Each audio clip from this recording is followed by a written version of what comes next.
Dinalagan kita sa Diyos ng panipagod na puso. Pinagaling sa anumang karamdaman. Pinagtagumpay niya. Amen.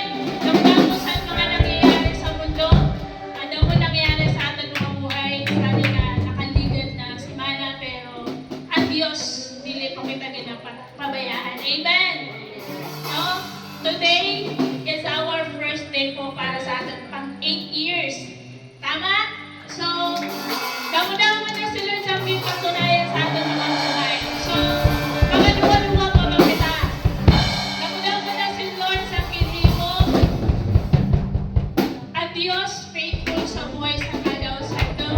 Dili lang 8 years, kundi tunasan kinpalangga kita sa Diyos. Dili na kita niya gipabayan. Ang mga tao na nagapalangga sa atin, minsan ginasabi na palangga kita, pero may mga pagkakataon na napifeel na ito naging pabayaan kita. Pero si Lord, tuna sang ginpalangga niya kita, never naging pabayaan kita. Amen! So, sino po din yan excited na maghatag sa pamuli sa ating Diyos sa buhay? Excited na nasa flow siya sa Espiritu at pagmamahala. People of God, labis-labis na galangkuka ang ating nararamdaman sa mga oras na ito. Amen! Kung ngayon po, mga kapatid, hindi po aksidente ka na namayali ka. Hindi po ay pag-aaksaya sa oras. Amen! So yan na po, i-focus po natin mga isip, natin mga puso sa tunay na rason kung ano kaya di kita. Amen? Kita po maghatag sa pamuri sa ating Diyos na buhay, because He deserves the praises. He deserves the best worship from His people. Hallelujah! Hallelujah! We praise you, Lord. You are awesome in this place. You are faithful in our lives. Panginoon, purihin ka. Hallelujah! Hallelujah, Jesus. Mga people of God, purihin natin ang ating Diyos sa buhay. Hallelujah! O Diyos, napakabuti mo, nakiyak ka walang katulad.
Panginoon, lumawit sa'yo.